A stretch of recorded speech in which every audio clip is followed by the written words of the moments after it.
warahmatullahi wabarakatuh. Ya, Waalaikumsalam warahmatullahi wabarakatuh. alhamdulillahirrabbilalamin. Assalatu wassalamu ala asrofil anbiya wal mursalin sayyidina Muhammadin wa ala alihi washabihi ajmain amma ba'd.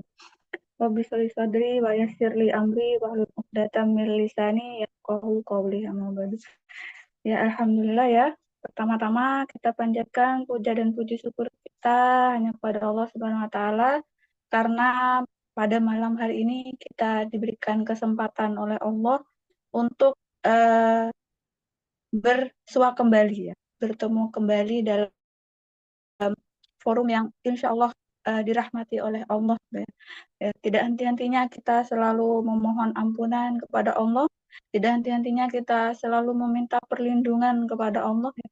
Tidak henti-hentinya kita selalu meminta ampunan tuh ya kepada Allah, apalagi di bulan puasa ini penuh dengan keberkahan yang luar biasa tuh ya. Karena Allah lah ya yang memiliki kunci surga gitu ya. Kalau kita ingin memiliki kunci surga tersebut, ya kita harus semaksimal mungkin ya melaksanakan ibadah gitu ya. Semaksimal mungkin melaksanakan apa yang Allah perintahkan, semaksimal mungkin mengerjakan amalan-amalan yang Allah sukai gitu ya. Dan menjauhi semaksimal mungkin juga gitu loh untuk senantiasa meninggalkan amalan-amalan yang Allah larang gitu ya. Nah, kedua kalinya, salawat serta salam semoga tetap curah limpahkan kepada baginda kita Nabi Muhammad SAW, karena tidak ada idola terbaik ya yang bisa kita contoh gitu selain Rasulullah Muhammad SAW, mulai dari eh, sifatnya, perilakunya, semuanya yang hanya kita bisa contoh idola terbaik yaitu adalah Nabi Muhammad SAW. Dan kita memohon gitu ya, memohon pada Allah agar kita semua selalu nanti di akhirat berkumpul dan ya, berkumpul dengan barisan para orang-orang yang soleh gitu, berkumpul dengan para alim ulama, dan lebih-lebihnya kita ingin berkumpul dengan barisan para sahabat dan Rasulullah SAW gitu ya. Karena Nabi kita memberikan syafaat yang luar biasa gitu ya bagi kita semua gitu ya. Maka eh, hendaklah kita selalu senantiasa mencontoh apa yang Rasulullah eh, katakan, apa yang Rasulullah eh, contohkan. Nah, ya seperti itu. Ketiga kalinya, jazakumullah khairan kasir pada audiens malam hari ini, pada eh, akhwat filah pada malam hari ini sudah menyempatkan waktunya gitu ya untuk menghadiri gitu, menghadiri forum majelis ilmu gitu ya, Masya Allah ya. Karena eh, banyak di luar sana mungkin yang memilih untuk tidak mengikuti majelis yang Masya Allah banyak berkahnya ya di dalamnya. Tapi Antuna di sini malah memilih untuk ikut majelis ilmu dari mana insya Allah Allah akan mencatat segala amal perbuatan kita malam hari ini, dan Allah memberikan pahala yang berlimpah gitu ya, apalagi di bulan Ramadan ini di mana kita tahu amalan kita akan dilipat gandakan ya pada di bulan Ramadan gitu ya. Ya, sudah pada tahu belum ya, eh, majelis ilmu kali ini kita akan membahas temanya tentang apa gitu. Ini sangat spesial sekali ya, bahkan pematerinya pun langsung gitu ya dari sosok yang memang kompeten gitu ya di bidang ini gitu ya, di bidang pada tema kajian kita pada malam hari ini ya. Ya, judulnya malam hari ini itu kuat iman dan sehat ala Rasulullah. Nah, ini akan dikupas secara tuntas oleh eh, seorang dokter langsung ya. Nanti akan dikupas bagaimana rahasianya gitu. Jadi silahkan apa siapkan catatan atau buku gitu ya untuk eh, me- untuk menulis gitu ya, agar ilmu yang kita dapatkan malam hari ini tuh tidak lupa gitu, tidak hilang gitu setelah majelis ini selesai gitu ya, karena manusia itu kan banyak sekali ya yang dipikirkan, apalagi seorang ibu-ibu yang mungkin banyak pikiran dan segala macamnya gitu. Jadi sangat penting sekali gitu. Kita harus mencatat dari majelis ilmu ini ya. Kita lanjut saja ya agar tidak malam. Baik, untuk pemateri pada malam hari ini, Dr. Aryani Winda, saya persilahkan, mohon dan waktu saya persilahkan. Bismillahirrahmanirrahim. Assalamualaikum warahmatullahi wabarakatuh. Waalaikumsalam warahmatullahi Waalaikumsalam wabarakatuh. warahmatullahi wabarakatuh. Alhamdulillah, suara-suara jelas ya, Uti? Alhamdulillah, jelas pada. Jelas, alhamdulillah. Alhamdulillah, jelas, Ustazah.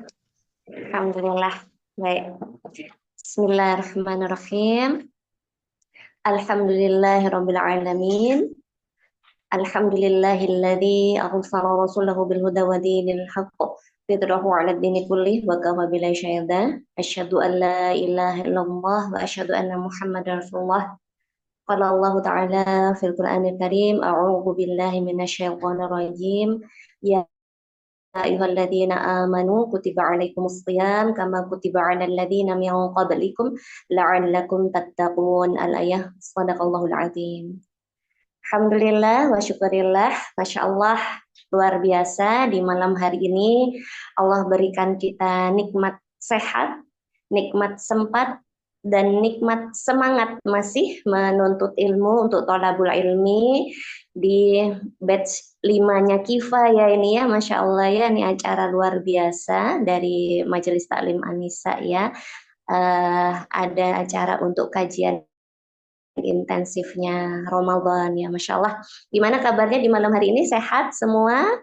Akhwat Villa? Alhamdulillah sehat Ustazah. Alhamdulillah. Masya Allah sehat ya. Seperti tema Amin. kita di malam hari ini ya, Masya Allah ya, kita semua ingin kuat imannya, ingin kuat juga fisiknya, sehat gitu ya, dan ingin semangat ya dalam beribadah di bulan Ramadan ini ya, Masya Allah ya. Mudah-mudahan amanah yang diberikan kepada saya untuk menyampaikan materi ini nanti akan bisa kita sama-sama belajar ya. Masya Allah ya, kalau tadi disampaikan kompeten di bidangnya, Masya Allah ya, sebenarnya saya pun masih belajar ya, saya pun juga masih mempelajari bagaimana ilmu Tibun Nabawi ini ya, bagaimana ilmunya Rasul itu bisa sehat gitu ya, bisa kuat gitu ya, bisa punya fisik yang luar biasa ya. Nanti kita akan lihat ya bagaimana Rasulullah itu jarang sekali sakit ya, Masya Allah. Kemudian saya juga mengucapkan jazakumullah khairan ya, dan terutama kepada panitia yang memberikan kesempatan kepada saya di malam hari ini. Dengan adanya event ini, Masya Allah ya, kita juga sama-sama belajar lagi ya, bagaimana tentang ilmunya Rasulullah dalam kesehatan dan juga kekuatan imannya di bulan Ramadan ini. Yang kedua, kita ucap sholawat salam kepada Muhammad SAW, kepada keluarga beliau, sahabat dan kaum muslimin.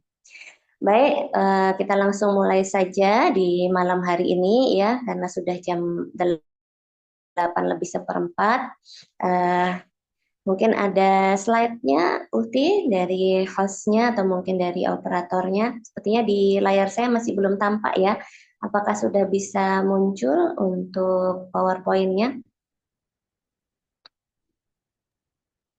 Sebentar.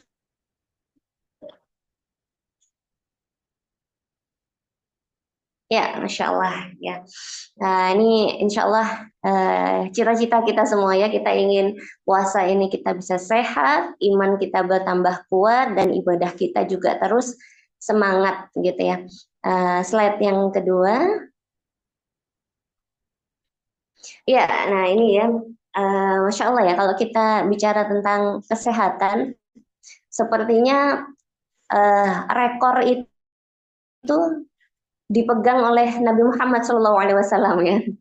rekornya yang orang tersehat insya Allah ya. Karena Rasulullah ini jarang sekali sakit ya. Ada suatu eh, pertanyaan ya, berapa kali sih sebenarnya Nabi ini sakit ya? Beda-beda pendapat ya memang ya. Tapi mayoritas menyatakan ternyata Nabi ini sakit itu selama sepanjang umur hidupnya itu hanya 2 kali ya. Ada yang menyatakan 3 kali gitu ya. Kalau yang menyatakan 3 kali itu yang pertama pada saat Nabi pulang dari gua mendapatkan wahyu, itu kan beliau pulang menggigil gitu ya, menggigil dan sampai diselimuti oleh istri beliau ya. Itu dikatakan sakit pertama, tapi para ulama yang lain mengatakan ini nggak sakit begitu ya, ini bukan bagian dari sakit, itu karena Nabi cuman shock aja gitu ya, menerima wahyu dan melihat malaikat gitu ya, Masya Allah ya. Itu hitungan yang pertama. Kemudian ulama yang lain mengatakan sakit yang pertama Rasul itu adalah ketika Nabi itu mendapatkan guna-guna gitu ya, mendapatkan guna-guna, maka kemudian sembuhnya nanti kan ada di ru'yah gitu ya, ada syariat tentang ru'yah. Kemudian sakit yang terakhir adalah ketika Nabi demam menjelang meninggalnya atau menjelang akhir hayat beliau gitu ya. Masya Allah ya, luar biasa sekali ya Nabi Muhammad ini, sosok yang sangat sehat, sangat kuat gitu ya, dibandingkan dengan mungkin manusia-manusia pada saat ini, atau mungkin dengan kita ya, atau mungkin dengan saya sendiri ya. Masya Allah ya, kalau sakit sebulan ini kira-kira sakitnya berapa kali ya, kadang sakit pinggang gitu ya. Nanti pas sakit mah, nanti pas pusing gitu ya, nanti pas sakit apa lagi gitu ya. Masya Allah, mungkin kalau kita-kita gitu sebulan aja bisa berapa kali tuh ada yang dirasa sakit gitu ya. Tapi Masya Allah ya, kalau Nabi jarang-jarang gitu, yang sosok yang sehat gitu ya, sosok yang kuat. Lalu apa ya rahasianya Nabi? Gitu. Sebenarnya ternyata banyak sekali ya, sehatnya Nabi itu bisa dari berbagai sisi gitu ya. Mungkin untuk kesempatan hari ini kita hanya membahas dari satu sisinya, yaitu dari pola makan. Itu pun tidak semua ya, Masya Allah, karena memang pola makannya Nabi ini juga luas sekali ya pembahasannya dan penuh dengan ikhtilaf atau perbedaan pendapat di kalangan ulama.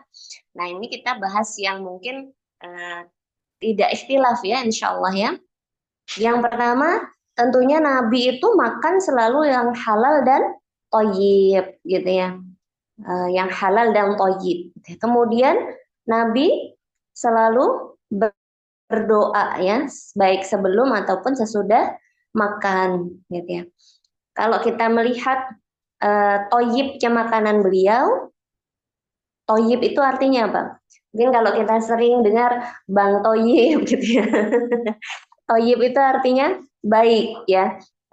Nah, kalau makanan yang baik itu seperti apa ya? Ternyata banyak sekali kriteria ya. Salah satu kriteria yang dicontohkan Nabi yang saya kupas di sini adalah tentang ternyata Nabi itu punya pola makan yang seimbang antara panas dinginnya. Nah, tapi panas dingin ini bukan suhu ya, bukan dari sisi kalau habis direbus panas, terus kalau masuk kulkas dingin, bukan hanya seperti itu ya, tapi keseimbangan panas dinginnya itu dari sisi asam basanya gitu ya. Jadi Nabi Muhammad itu mencontohkan kepada kita untuk makan seimbang antara yang asam dan yang basa. Maksudnya gimana? Misalnya Nabi Muhammad pernah mencontohkan itu makan kurma bersama dengan makan buah semangka misalnya gitu ya, atau makan kurma bersama dengan makan timun. Nah, kurma ini ternyata sifatnya asam atau panas gitu ya. Sementara semangka atau timun itu sifatnya dingin gitu ya, sifatnya basah gitu ya. Nah, semua buah-buahan itu rata-rata sifatnya dingin ya. Buah-buahan itu sifatnya rata-rata dingin atau basah gitu ya. Sementara seperti yang mengandung kalori-kalori tinggi gitu ya, atau karbohidrat atau protein gitu ya, pada umumnya mengandung sifat asam gitu ya. Jadi Nabi Muhammad itu menyeimbangkan antara panas dinginnya makanan. Nah, kalau bahas panas dinginnya makanan ini cukup panjang ya bahasannya, jadi kita mungkin tahu sekilas saja bahwa Nabi itu makannya seimbang antara panas dinginnya. Gitu. Jadi kalau misalnya makan daging, daging kan sifatnya panas misalnya begitu ya. Nah, itu misalnya disertai dengan ada juga makan timun misalnya seperti itu, atau makan buah seperti itu ya. Jadi seimbang gitu ya. Beda dengan mungkin pola makan zaman sekarang, kadang-kadang ya kita kalau udah ngebakso misalnya ya. Beberapa hari yang lalu tuh saya ketemu pasien, saya lihat lidahnya. Jadi ternyata pola panas dingin ini bisa dilihat juga, pola makan seseorang bisa dilihat dari lidah juga ya. Kalau lidahnya itu merah banget ya, itu bisa jadi memang pola makannya cenderung pada ke makanan-makanan yang sifatnya panas. Nah, beberapa hari yang lalu tuh saya ketemu pasien, oh lidahnya kok bisa merah banget gitu ya. Padahal orangnya nggak panas gitu ya. Dalam artian kalau dipegang badannya suhunya normal gitu ya. Tapi ketika kita tanya, ternyata beliau memang punya kebiasaan makan bakso tuh hampir tiap hari. Jadi bisa dikatakan menu makanan wajib gitu. Makan baksonya tiap hari gitu, dan memang agak kurang suka sayur gitu ya. Sayur tuh pilih-pilih gitu ya. Masya Allah. Nah, akhirnya timbullah penyakit yang darah tinggi, yang sakit kepala, yang sakit lambung gitu ya. Masya Allah ya. Jadi tubuh kita itu harus seimbang gitu ya, panas dinginnya. Kalau terlalu panas juga sakit, terlalu dingin juga sakit, seperti itu ya. Nah, kemudian Nabi juga mengunyah makan itu dengan sempurna ya, Masya Allah ya. Kalau kita pernah dengar kan Nabi itu makan dengan 3 jarinya gitu ya. Salah satu hikmahnya itu ternyata kalau makan dengan 3 jari itu jumlah suapannya itu menjadi sedikit ya kan ya. Nah, jumlah makan yang masuk ke dalam mulut menjadi lebih sedikit, kemudian beliau kunyah dengan sempurna. Kalau dari sisi medis mengunyah sempurna itu lebih dari 25 kali sampai 30 kali ya, Masya Allah ya. Kalau kita mungkin suap, udah suapannya gede, sendoknya suapnya munjung gitu ya. Terus Mas begitu masuk, lep lep lep lep langsung telan gitu ya. Mungkin 1, 2, 3 kali udah masuk gitu ya. Masya Allah ya, ternyata sunnahnya memang mengunyahnya itu harus sempurna supaya lambung kita tidak berat dalam mencerna gitu ya. Dan Nabi juga makan tidak makanan panas ya. Kenapa? Karena di gigi juga tidak sehat gitu ya, di lambung juga tidak sehat makanan yang masih panas gitu ya. Kemudian Nabi juga tidak meniup makanan gitu ya. Ada beberapa penelitian ya, kalau ditiup itu ternyata menghasilkan zat-zat yang tidak baik gitu ya.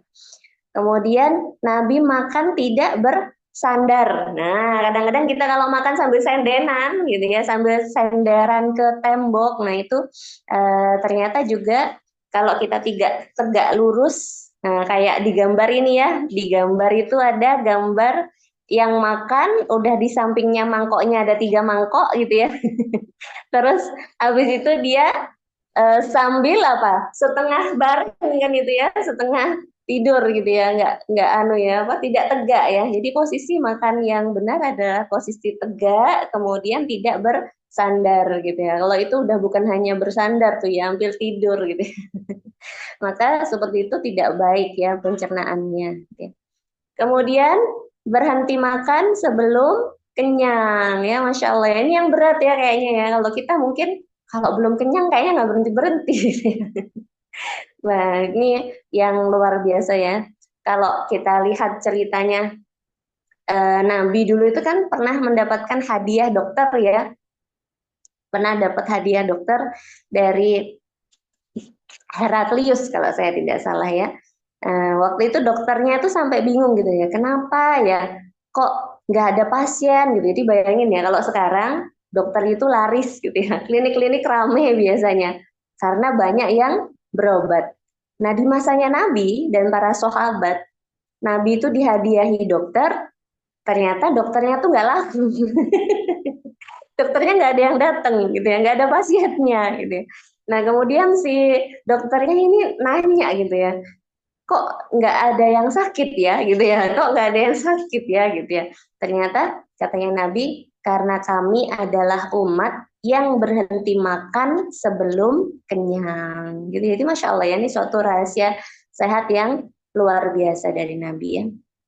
Kemudian selain itu tidak tidur setelah makan ya, ini kita bahas secara umum ya pola makan Nabi, masih belum masuk pada pola di bulan puasa ya, ini secara umum ya. Jadi secara umum tidak tidur sesudah makan gitu ya. Nabi bersabda ya dalam sebuah hadis, cairkanlah makanan kalian dengan berzikir kepada Allah dan sholat. Ya Masya Allah ya, jadi mencairkan makanan dengan berzikir dan sholat. Dan janganlah kalian langsung tidur sesudah makan, karena dapat membuat hati kalian menjadi keras. Ya Masya Allah ya, jadi katanya Nabi jangan tidur sesudah makan gitu ya. Nah ini luar biasa, ini adalah hadis dari Abu Nuaim dari Ibunda Aisyah ya. Dan ini juga salah satu hal yang penting ya. Kenapa? Kalau kita habis makan terus tidur, apa yang terjadi? Makanan bisa naik ya ke atas ya, karena posisinya baring gitu ya. Bisa naik, yang di lambung tuh katupnya bisa terbuka gitu ya. Makanya banyak yang sakit lambung gitu ya. Setelah ditanya apa ya kebiasaan makannya, misalnya senang pedas enggak, senang kopi enggak gitu ya, senang teh enggak gitu ya, makan terlalu banyak enggak, ternyata kalau tiap habis tidur, habis makan biasanya langsung tidur. Nah, akhirnya kena lah penyakit GERD dan lain-lain gitu ya. Dia makanannya naik ke atas gitu ya. Masya Allah ya. Kemudian selain itu ternyata Nabi itu tidak sering makan ya, Masya Allah ya. Nabi lebih sering berpuasa. Kalau kayak kita kayaknya lebih seringan dari 365 hari mungkin puasanya hanya sekian begitu ya. Kalau Nabi lebih banyak berpuasa gitu ya. Nah, Nabi kalau tiap nggak ada makanan juga sering puasa kan ya, tanya kepada istrinya, kalau tidak ada makanan maka beliau lebih memilih berpuasa gitu ya. Insya Allah baik. Next slide. Nah sekarang kita fokus ke yang gimana nih kalau di bulan Ramadan. Itu tadi kalau secara umum ya. Sekarang yang di bulan Ramadan ya, maka di bulan Ramadan tentunya kita mulai untuk menjaga kesehatan itu dengan makan sahur ya, karena dari makan sahur itu ternyata mengandung keberkahan ya. Slide berikutnya. Nah ini ya, sahur adalah makanan yang berkah katanya Nabi ya, maka jangan kalian tinggalkan walaupun salah seorang dari kalian hanya meneguk air ya, hanya meneguk seteguk airnya. Masya Allah ya, jadi minimal sahur kita itu dengan seteguk air. Seteguk air aja itu sudah berkah gitu. Kenapa? Karena Allah Azza wa Jalla dan para malaikat bersolawat atas orang-orang yang sahur. Masya Allah ya, jadi kita minum seteguk air aja oleh Allah dan malaikat disolawati. Itu yang Masya Allah luar biasa ya, pastinya kita ingin mendapatkan keberkahan ini ya. Nah, lalu bagaimana sahur yang sehat ala Nabi ya? Ternyata Nabi itu memang sahurnya belum, afwan, masih yang sebelumnya. Masih dengan seteguk air ya. Kalau tidak ya katanya Nabi dari Abu Hurairah, Rasulullah bersabda, sebaik-baik makanan sahur adalah tamar atau kurma kering. Ya, Masya Allah ya. Jadi sebaik-baik sahur kata Nabi itu adalah kurma. Gitu ya. Jadi kalau kita mungkin makan sahur macam-macam gitu ya. Tapi yang paling utama sebenarnya adalah makan sahurnya itu dengan kurma. Gitu ya. Kemudian kalau tidak ada kurma seteguk air. Gitu ya. Kalau kita gimana sahurnya? Mungkin sahurnya banyak gitu ya, macam-macam ya. Lengkap mungkin ya. Atau next ya, bisa next lagi. Nah, atau ternyata makanan kita terlalu banyak, terlalu berat gitu ya. Jadi kalau untuk makanan sahur ternyata secara medis ya, kalau tadi adalah tipsnya Nabi ya, kalau ala Nabi, Masya Allah, simple, seteguk air cukup. Atau yang sebaik-baiknya adalah kurma. Nah, tapi kalau ahli gizi zaman sekarang detail gitu ya. Sebaiknya yang disantap itu yang memiliki indeks glikemik rendah. Maksudnya apa? Gulanya nanti nggak cepet naik, tapi terus cepet anjloknya gitu ya. Jadi maksudnya apa? Yang bertahan lama gitu ya, yang gulanya tuh pelan-pelan dicerna dan bertahan lama. Misalnya apa? Makanan indeks glikemik rendah ini. Misalnya buah-buahan, sayur-sayuran, biji-bijian, kacang-kacangan ya. Kalaupun mau minum susu, maka susunya adalah yang produk susu rendah lemak gitu ya. Rendah lemak, bukan susu yang biasanya kalau susu yang pada umumnya itu adalah susu yang eh, high fat ya, tinggi lemaknya gitu ya, bukan yang low fat. Kemudian kita juga pastikan cukup cairan. Nah, ini kalau ala ahli gizi zaman sekarang ya, atau ala dokter zaman sekarang ya. Secara medisnya seperti itu. Pastikan minum cukup cairan gitu kan ya. Jadi minum tuh harus cukup gitu ya. Tapi kalau Nabi Masya Allah simple ya, seteguk aja itu udah cukup, luar biasa gitu ya. Baik, kemudian lanjut. Next slide. Nah, ini nih yang kekinian ya, kadang-kadang makanan instan ya, macam-macam makanan instan zaman sekarang ya, nih hati-hati. Jangan kita menyediakan, kita upayakan lah ya, kalau memang masih ada makanan yang lain, kita hindari makan sahur yang dengan makanan instan ya. Kenapa? Karena makanan instan itu pasti banyak micin, banyak penyedap ya, banyak macam-macamnya yang itu tinggi garam atau tinggi natrium. Nah, tinggi natrium itu akan buat kita cepat haus, cepat dehidrasi, gitu ya. Kemudian dia juga hanya karbohidrat yang kompleks ya, yang membuat kita itu malah cepat lapar gitu ya. Kenapa? Karena indeks glikemiknya tinggi. Ya, dia bukan indeks glikemik rendah ya. Dia cepat malah dia benar cepat kenyang tapi juga cepat lapar gitu ya. Udah gitu makan mie campur nasi lagi. Nah, ini cocok ya, karbo ketemu karbo. Akhirnya habisnya sahur ngantuk, tidur, cocok ya. Akhirnya nggak jadi deh mau nyunah Nabi tidak makan sesudah, afwan tidak tidur sesudah makan. Karena cepet ngantuknya gitu kalau karbo ketemu karbo. Kemudian next berikutnya. Nah, untuk kita supaya lebih sehat tentunya, supaya kita kuat dalam menjalankan puasa, kita berusaha untuk sesuai sunnahnya Nabi mengakhirkan sahur ya. Jadi kita tidak terlalu dini ya, misalnya habis taraweh terus makan. Loh kok makan lagi habis taraweh? Gak apa-apa gitu ya. Terus mau tidur, ya kok makan lagi sebelum tidur gitu ya. Iya sahur gitu ya. Wah kejauhan gitu ya. Kalau sahurnya sebelum tidur gitu ya. Maka kita sesuai dengan sunnahnya Nabi, Masya Allah ya, di dalam sebuah hadis dari Ibnu Abbas, Rasulullah menyampaikan bahwa jarak antara azan dengan sahur itu adalah sekitar 50 ayat gitu ya. Jadi antara azan subuh dengan sahur sekitar 50 ayat. Ya, satu ayat kan rata-rata nggak sampai 1 menit ya. Berarti dekat sekali ya, tidak sampai 1 jam sebelum azan subuh. Itu supaya kita lebih sehat, lebih kuat gitu ya. Lanjut berikutnya. Nah, lalu kita upayakan tidak tidur sesudah sahur karena tadi ya nanti bisa naik asam lambungnya ke atas ya, ke tenggorokan kita, bisa sampai kecut di tenggorokan, bisa rasa panas di dada. Nah, itu karena gejala-gejala asam lambung yang naik. Gitu. Lalu bagaimana sunnahnya?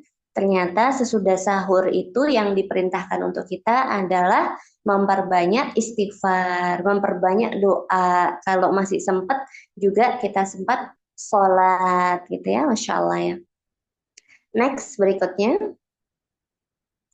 Nah, setelah kita siap nih, setelah sahur, kita siap dengan tubuh yang sudah sehat ya, dengan persediaan energi sahur yang baik, yang sesuai dengan sunnah dan juga ilmu medis tadi, maka kita ingat bahwa puasa kita ini adalah untuk memiliki tujuan, target akhirnya ketakwaan, gitu ya. Maka kita berusaha semaksimal mungkin memperbanyak amal ibadah kita, gitu ya, memaksimalkan apa waktu yang kita miliki gitu ya, agar kita bisa termasuk orang-orang yang la'allakum tattaqun tadi ya, yaitu orang-orang yang bisa bertakwa di hadapan Allah. Nah, bagaimana?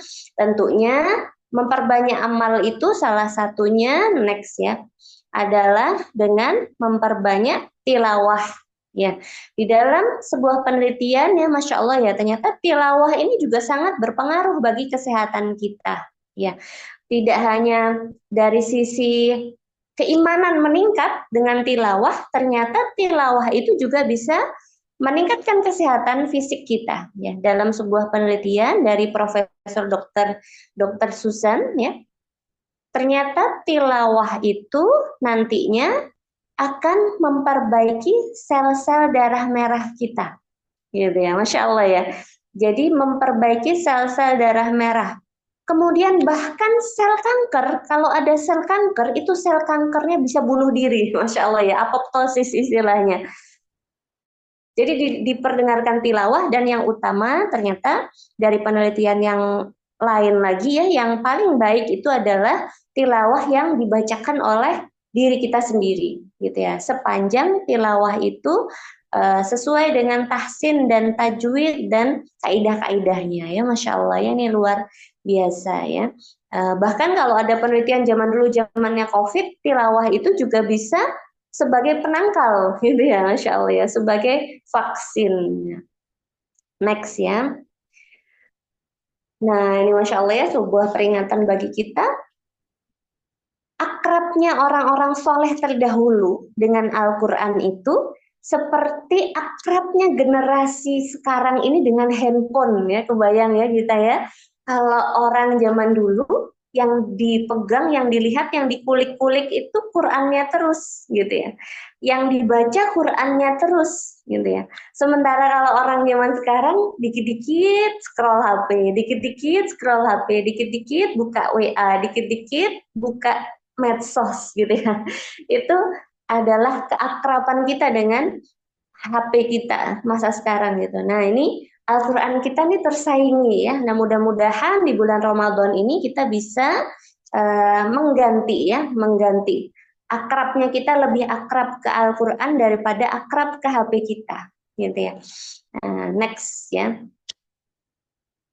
Nah, juga kita di sepanjang kita puasa di bulan Ramadan ini, kita memperbanyak zikir ya. Masya Allah ya, ternyata zikir secara penelitiannya juga bisa menyehatkan saraf. Ya, dan ini luar biasa ya. Zikir, astagfirullah, sampai ada penelitian tuh dihitung ya. Astagfirullah itu terdapat ada huruf-huruf yang jahar, ada 4 huruf jahar. Huruf jahar itu yang jelas diucapkan ya, sehingga dilafalkannya harus keras, sampai kalimat zikir itu akan bisa mengeluarkan karbon dioksida. Masya Allah. Jadi kalau kita zikir, kalau bisa diucapkan ya secara jahar gitu ya, tidak sir ya, tidak kita lirihkan, itu lebih baik gitu. Kenapa? Ternyata secara kesehatannya lebih baik lagi dalam mengeluarkan karbon dioksida yang ada di diri kita ya, Masya Allah ya. Next. Nah, lalu selain kita berbagai macam aktivitas ibadah mahdhoh ya yang kita lakukan, selain itu juga ternyata kita secara medisnya lebih baik olahraga itu kapan gitu ya. Apakah olahraga itu sesudah sahur ataukah olahraga sebelum buka puasa gitu ya. Ternyata yang lebih dianjurkan adalah berbuka, sebelum berbuka gitu ya. Kita kalau mau olahraga, misal ada yang hobi nge-gym gitu ya, ada yang hobi aerobik, ada yang hobi yoga gitu ya, lebih baiknya adalah sebelum buka puasa. Atau selain itu pilihannya juga bisa sesudah sahur gitu ya. Tapi kayaknya kalau kebanyakan orang zaman sekarang habis sahur tidur gitu ya. Masya Allah ya. Next. Nah, ini nih. Misal nih, nah, kita sudah seharian nih beraktivitas, kita sudah memperbanyak amal ya, Masya Allah ya. Kemudian tibalah kita saat berbuka. Nah, ternyata di hadapan kita makanannya ada macam-macam nih ya. Atau kita pas mau eh, belanja menyiapkan menu buka puasa, yang di otaknya ibu-ibu nih biasanya ada banyak, ada macam-macam gitu ya. Apa mau nyiapin es teler, mau nyiapin kurma, apa mau nyiapkan pisang goreng gitu ya, apa mau nyiapin es dan lain sebagainya, nasi ya, atau nasinya sudah langsung dibuat sekaligus takjil gitu ya. Nah, kira-kira nih kalau umpamanya kita bisa memilih gitu ya, ada air putih, ada nasi, ada teh, ada kurma basah atau rupop, ada kurma kering, ada pisang goreng, ada es teler, ada es degan. Nah, kira-kira kalau pas buka puasa, yang pertama kali diambil makanannya yang mana? Yang pertama kali kita minum atau makan yang mana? Es teler, Gimana nih Ustazah, ibu-ibu, ya. mbak-mbak? Kurma Ya, kering. kurma kering. Air putih. Ya, yang mana nih yang lebih utama? Air putih. Ya, terus apa lagi? Ya, ada nggak yang begitu buka, Allahu Akbar, wah steller nih, langsung stelernya gitu ya. Nah, langsung es campurnya gitu, ya, langsung es cendolnya gitu ya. Masya Allah, ternyata yang di sini jawabannya kurma semua ya, kurma, air putih gitu ya, kurma basah gitu ya, Masya Allah. Nah, yang ada yang Mbak Tutut jawabnya kurma basah. Tadi ada yang jawab kurma kering. Nah, lalu mana nih? Mana yang lebih utama ya menurut Allah Rasul ya. Nah, kita next slide. Silakan next slide. Nah, ternyata kalau dari hadisnya kita lihat yang sebelah kanan ya, sunnahnya buka puasa itu katanya Rasulullah, atau dari Anas bin Malik ya, beliau berkata Rasulullah itu biasanya berbuka dengan rutop. Jadi kurma basah dulu. Ya, berbuka dengan rutop atau kurma basah sebelum menunaikan sholat. Jadi istilahnya takjilnya dengan kurma basah. Nah, kalau nggak ada rutop, beliau berbuka dengan tamer atau kurma kering. Ya, jadi lebih utama bukanya dengan kurma basah dulu. Kalau nggak ada kurma basah, yang ada cuma kurma kering, nggak apa-apa kurma kering. Nah, dan jika tidak ada, jadi kalau kurma basah nggak ada, kurma kering nggak ada, gitu ya, maka beliau berbuka dengan seteguk air, ya, Masya Allah ya. Jadi pilihannya yang pertama kurma basah dulu, kalau nggak ada kurma basah baru kurma kering. Setelah itu kalau dua-duanya nggak ada, seteguk air. Jadi misalnya di rumah nggak ada kurma, yang ada es teler, es campur, pisang goreng gitu ya. Terus ada air putih. Maka yang pertama kali sunnahnya adalah kita ambil air putihnya dulu. Gitu ya, baru yang lainnya. Dan kita juga sunnahnya adalah menyegerakan buka puasa ya. Next. Nah, makanan berbuka puasa ya. Kalau ini saya ambil dari slide-nya Dokter Sagiran spesialis bedah ya. Beberapa waktu yang lalu saya ikut seminarnya beliau. Beliau pakai versi yang awali dengan minum air putih dulu baru kurma ya. Tapi kalau dari sisi sunnahnya tadi ya, kalau dari hadis yang tadi ternyata kurma dulu gitu ya, kalau ada kurma gitu ya. Lalu setelah itu kita sholat kan ya takjil, terus habis itu kita sholat, habis itu baru kita melanjutkan dengan makanan yang lain gitu ya. Dan ternyata kita dianjurkan untuk tidak buka dengan minum teh atau minuman berkafein gitu ya. Kenapa? Karena yang pertama teh itu bisa menghambat penyerapan zat besi dalam tubuh kita. Yang kedua, teh ataupun kopi itu juga bisa membuat tubuh kita tuh mudah dehidrasi karena sifatnya adalah diuretik ya, mengeluarkan cairan seperti itu. Jadi kalau ada teh hangat lebih baik jangan buka puasa dengan teh hangat, sama sahurnya tadi juga begitu. Kalau bisa jangan dengan teh hangat karena teh itu nanti akan memperlambat penyerapan zat besinya, menghambat, kemudian juga lebih mudah pipisan ya. Diuretik tuh artinya gampang pipis gitu ya. Akhirnya dehidrasi, lebih lemes gitu ya, lebih mudah lemah gitu ya. Kemudian dalam berbuka puasa ternyata nih kalau ada pisang goreng lebih baik jangan langsung, pisang gorengnya nanti-nanti aja deh kalau mau gitu ya. Kenapa? Karena dengan makanan yang digoreng itu akan lebih mudah mengeluarkan asam lambung. Jadi akhirnya lebih mudah kena emah gitu ya, lebih mudah perih perutnya gitu ya. Apalagi yang memang riwayat sakit emah ya, jangan buka puasa, lebih baik tidak yang goreng-gorengan gitu ya. Berbagai macam jenis gorengan itu ya biasanya udah siap gitu ya. Walaupun enak ya sepertinya, tapi lebih baik tunda dulu gitu ya. Kemudian juga menghindari makanan yang berlemak tinggi, maka nanti akan bisa sama nyeri di ulu hati, asam lambungnya naik gitu ya. Maka kayak mamanya es yang ada santannya gitu ya. Atau misalnya cola ya, itu sebenarnya kurang dianjurkan untuk buka puasa. Kenapa? Dia termasuk berkolesterol, berlemak tinggi dan bisa meningkatkan asam lambung ya. Next. Iya, dan kemudian kita berusaha memenuhi kebutuhan minum ya, walaupun ini sangat individual ya, nggak semua orang juga mampu ya. Saya sendiri juga nggak mampu nih kalau harus dengan kondisi puasa terus minumnya sampai 8 gelas sebanyak ini juga saya sendiri tidak mampu ya. Tapi yang jelas kita berusaha semaksimal mungkin yang kita mampu ya. Dan kita sendiri yang tahu batasan lambung kita ya. Jangan sampai juga karena pengen ngejar target minum air yang banyak, akhirnya malah lambungnya terlalu penuh, kembung gitu ya. Jadi dicicil-cicil sesuai dengan kemampuan masing-masing. Ya, insya Allah itu untuk pembahasan kita di hari ini ya terkait dengan kesehatan dan juga peningkatan amal ibadah kita ya, berusaha meningkatkan keimanan kita dengan perbaikan amal ibadah. Insya Allah mungkin itu dulu dari saya. Untuk selanjutnya kalau mungkin ada yang mau didiskusikan saya persilahkan. Saya kembalikan pada moderator. Assalamualaikum warahmatullahi wabarakatuh. Waalaikumsalam warahmatullahi wabarakatuh. Dan jazakallah khair Wabarakatuh. penyampaian materinya. Masya Allah sekali, materinya sangat bermanfaat sekali ya.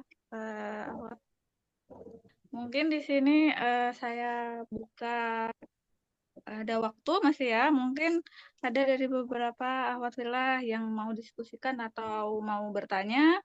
Tafadol, monggo bisa lewat chat obrolan atau bisa mengaktifkan suaranya, monggo. Silahkan.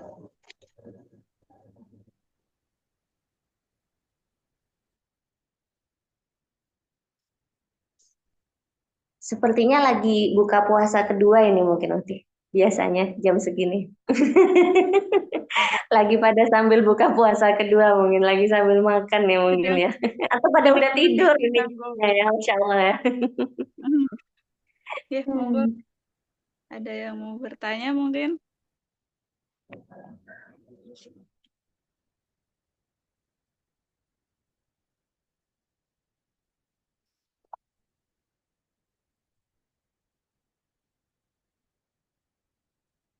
Ya, sepertinya udah jelas semua nih, Uti udah expert semua nih ya, ibu-ibu udah anu, ya Masya Allah belum ada, Alhamdulillah. Baik, ini Kiva ada door prize-nya nggak Uti? Assalamualaikum Ustazah, mau tanya? Oh, ada yang mau tanya. Oh, Masya Allah, ada yang tanya kapan boleh minum kopinya. Masya Allah ya. Ya, silakan mungkin yang langsung dulu silakan. Ya. Oke, terima kasih Ustazah. Ini mau tanya, anak saya yang pertama kan baru belajar puasa. Ini tahun kedua dia dia belajar puasa. Nah, ternyata sampai hari ke-6 ini kebiasaan dia itu sebelum tidur dia itu minta makan dulu, Ustazah. Nah, itu kira-kira itu ini nggak berbahaya nggak untuk kesehatan gitu, Us? Iya, Iya, Masya iya, Allah. terima kasih, Kira-kira Masya Allah. jaraknya antara makan dengan tidur berapa lama, Mbak? Eh, ini hampir hampir selalu setelah setelah makan, minum, duduk sejenak, habis itu tidur gitu. Jadi jam 9-an kayak gitu. Nggak sampai nggak sampai berapa menit langsung tidur gitu ya? Iya, iya betul. Iya, Masya Allah. Nah, ini ya memang ya eh, fenomena ya, Wak, ya. Kadang kita itu habis makan ngantuk kan, ya, pengennya tidur gitu kan. Dan Iya. mungkin apa namanya tidak langsung ya efeknya ya. Jadi kalau mamanya kita habisnya makan terus langsung tidur, nggak terus langsung serta-merta langsung sakit lambung, enggak ya. Apalagi anak-anak ya yang lambungnya masih baik ya. Tapi kalau diteruskan seperti itu kebiasaannya ya, ada resiko memang nanti asam lambungnya itu akan naik, Mbak. Gitu ya. Jadi kalau Mbak Tutut misalnya anaknya minta makan sebelum tidur, lebih baik diarahkan nanti kita makannya makan sahur ya. Sekarang mungkin disediakan dulu cemilan ya, misalnya makanan ringan, Mbak. Jadi disediakan makanan ringan yang sehat, apakah buah misalnya ya, apakah snack ringan ya yang sehat untuk anak-anak ya. Tapi tidak makan besar, jadi nggak terus makan nasi sebelum tidur. Wah, ini gawat nih ya. Kalau makan nasi sebelum tidur itu tadi ya, pertama bertentangan dengan sunnah Rasul. Kan tadi Rasulullah kan menyampaikan, cairkanlah makanan kalian dengan zikir dan sholat. Masya Allah ya. Dan jangan langsung makan, salah. Jangan langsung tidur sesudah makan. Nah, itu bisa disampaikan kepada anak-anak ya. Bisa disampaikan, nah ini nggak sesuai sunnah. Nah, sunnahnya Nabi, kalau habis makan, nggak boleh langsung tidur gitu ya misalnya ya. Jadi nanti diberikan mungkin tipsnya diberikan makanan ringan. Memang anak-anak kadang mungkin kalau habis takjil terus kemudian buka puasa makan terus kalau nggak makan lagi mungkin mereka kurang gitu ya. Jadi mungkin Iya, kalau betul. memang mau makan lagi bisa sesudah taraweh nggak apa-apa makan tapi tidak dengan porsi besar ya seperti itu atau cemilan ya yang bisa nanti tidak membahayakan lambung anak-anak seperti itu Mbak Tutut mungkin ada eh, Kalau misalkan tanggapan. susu gitu, Ustazah, nggak apa-apa. Kalau Susu gitu. misalkan susu boleh kan masih nggak terlalu berat ya. Nah, ini juga Masya Allah ya, Nabi itu punya sunnah yang unik ya. Jadi beliau itu tidak menyatukan dua protein bersamaan ya ternyata ya. Beliau tuh nggak barengin susu dengan telur, nggak membarengkan susu dengan ikan seperti itu. Jadi kalau susu susu aja, kalau telur telur aja, kalau ikan ikan aja seperti itu ya. Jadi supaya lambungnya tidak mencerna berat karena susu itu juga berat ya di lambung kita untuk dicerna. Dia protein yang kompleks ya. Hmm, Iya. Baik, kalau Eh, susu masih nggak apa-apa, Mbak. Misalnya buah atau susu gitu ya. Asal jangan nasi ya, jangan yang berat, jangan terus makan misalnya makanan-makanan karbo-karbo yang berat ya. Nah, itu nanti bahaya juga ke lambungnya seperti itu. oh, iya. Roti itu termasuk berat berarti ya, Usia? Roti. Iya, Iya. termasuk berat. Karbo termasuk berat ya. Tapi tergantung porsinya juga ya. Misalnya porsinya dikit ya, inilah nggak masih mungkin masih bisa ditoleransi ya. Itu misalkan ini maksa gitu, Us.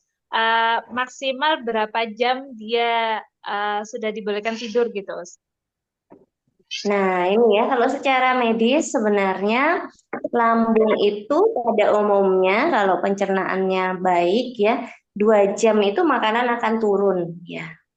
Tapi kalau kita menunggu 2 jam mungkin terlalu lama ya. Ada juga yang mengatakan sejam seperti itu. Jadi memang idealnya 2 jam ya habis makan. Makanya biasanya kan kita nganjurin makan besar itu kalau bisa 2 jam kemudian baru tidur. Gitu ya. Makanya kita kalau umpamanya memang habis maghrib kita takjil, terus habis itu sholat maghrib, terus makan besar, maka kalau habis taraweh lebih baik cuman yang makan ringan ya, nggak kemudian makan buko kedua yang nasinya banyak seperti itu. Karena idealnya sebenarnya 2 jam. Mungkin bisa juga disediakan kurma, Mbak Tutut, bisa juga kurma ya, karena kadang-kadang apa namanya anak-anak seperti itu mungkin bisa jadi karena buka puasanya itu kurang ini ya apa namanya indeks glikemiknya kurang rendah, jadi akhirnya dia mudah lapar seperti itu. Jadi kalau seperti itu porsi nasinya dikurangin, tapi porsi sayurnya yang ditambah, yang diperbanyak supaya indeks glikemiknya lebih rendah, ya lebih berserat Mbak. Memang kalau nggak berserat akhirnya lebih mudah lapar, gitu. Oh, ya, terima kasih banyak Ustazah. Sama-sama. Ya mungkin next, untuk Kiki, apakah pertanyaan berikutnya? Jadi Ustazah, ini ada beberapa pertanyaan yang masuk di via obrolan. Ini Iya, mau ada yang pertama, kapan boleh minum kopinya Ustazah? Masya Allah ya. Ini luar biasa nih pertanyaannya. Saya sendiri juga sebenarnya pecinta kopi ya. Tapi akhirnya karena bulan puasa ini saya libur kopinya ya. Jadi sebenarnya kalau di bulan puasanya agak kurang cocok ngopi ya. Yaitu tadi resikonya dehidrasi gitu ya. Tapi kalaupun misalnya emang benar-benar kadang-kadang kan aduh ada target kerjaan tertentu yang butuh mood dan butuh nggak ngantuk gitu ya. Kadang-kadang kan kopi itu seperti doping ya.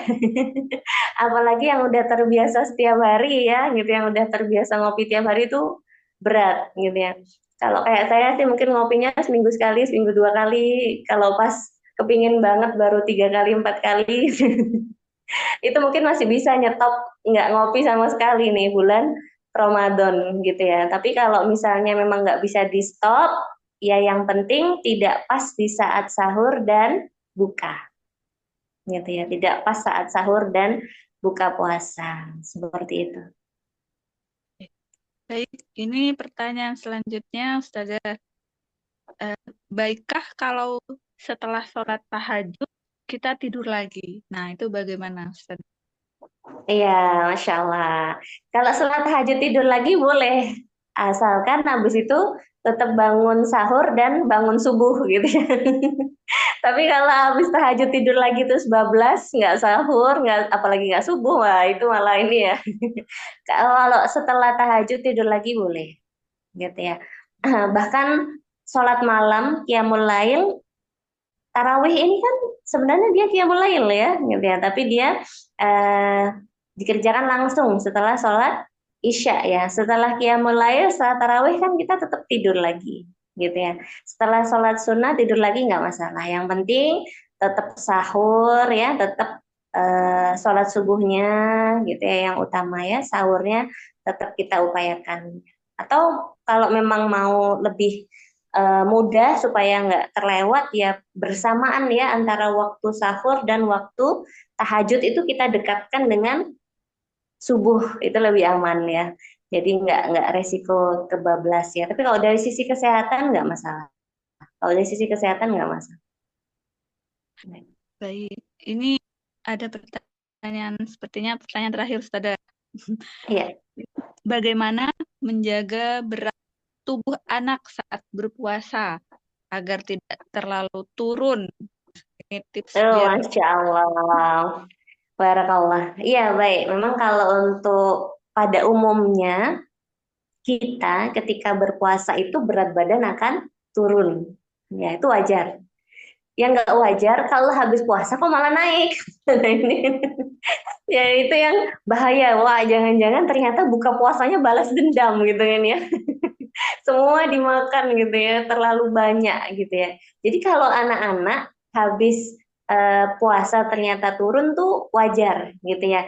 Tapi gimana supaya nggak terlalu turun anjlok gitu ya? Maka kita upayakan gizi yang baik di saat sahur dan bukanya gitu ya. Terutama proteinnya gitu ya.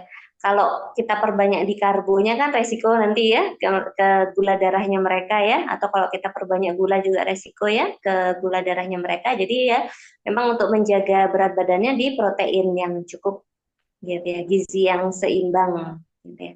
Tapi memang ada sedikit yang unik ya. Jadi kalau Nabi itu ternyata kalau di hadis-hadis itu kan kebanyakan Nabi itu makannya cuma 2 kali. Dan itu pun salah satunya dengan kurma. Gitu ya. Masya Allah ya. Beda banget dengan kita ya. Kalau kita sehari makan 3 kali udah gitu nasi semua gitu.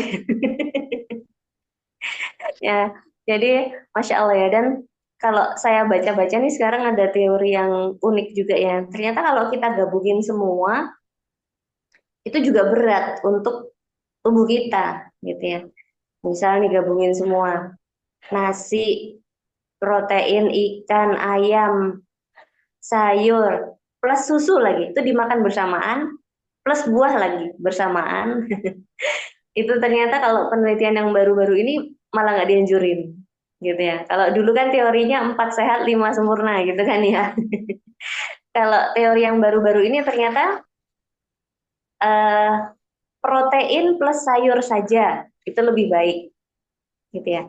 Atau karbo plus protein. Nanti sayur atau buahnya dijeda 30 menit itu lebih baik gitu ya. Jadi istilahnya memberikan ruang lebih banyak bagi lambung kita untuk tidak mencerna banyak makanan secara bersamaan. Seperti itu.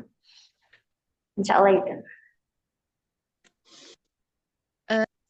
Afwan, Ustazah, ini boleh pertanyaan satu lagi dari saya. Masya Allah, ya ya baik, silahkan. Masya Allah. Tadi kayaknya nggak ada pertanyaan ya. Ternyata Ya, akhirnya ada tinggal ya. ada. Silakan. Ya, ini saya kan atau orang tua saya itu kan bekerja sebagai pedagang. Nah, di mana beliau ini pulangnya pasti larut Ustazah. Jadi biasanya jam 11 malam, jam 12 malam gitu.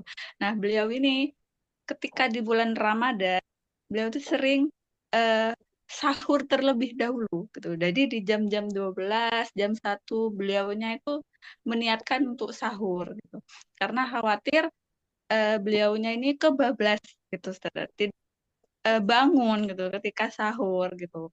Nah, ini yang mau saya tanyakan kira-kira eh, apa melakukan hal seperti itu tuh mendapatkan keberkahan eh, sahur tidak Ustazah gitu. Masya Gitu, Allah. Ustaz. Ya. Iya, sepanjang memang kita niatkan itu sahur ya, sebenarnya eh, jam berapapun ketika kita niatkan sahur kan ada keberkahan ya di dalamnya ya. Hanya saja secara sunnahnya yang diutamakan itu adalah yang mengakhirkan sahur, gitu kan ya. Jadi sebenarnya sahur jam berapapun tuh bisa, gitu kan ya. Asal kita memang niatkan itu untuk sahur. Tapi masalahnya yang sunnah, yang lebih baiknya adalah diakhirkan, gitu ya. Kalau seperti itu bisa disampaikan kepada orang tuanya, lebih baik ambil sunnah yang seteguk air atau sebutir kurma, gitu ya. Jadi misalnya bangun pas hampir banget subuh. Misalnya kurang 3 menit, kurang 4 menit, 5 menit. Paling nggak minum air. Paling nggak makan kurma satu. Gitu ya. Itu lebih utama. Gitu ya. Dan kalau dilihat dari sisi kesehatan cukup baik ya. Jadi rata-rata eh, banyak kejadian yang sering makan malam seperti itu berisiko memang ya. Kalau habis makan terus langsung tidur itu memang berisiko di kesehatan gitu ya.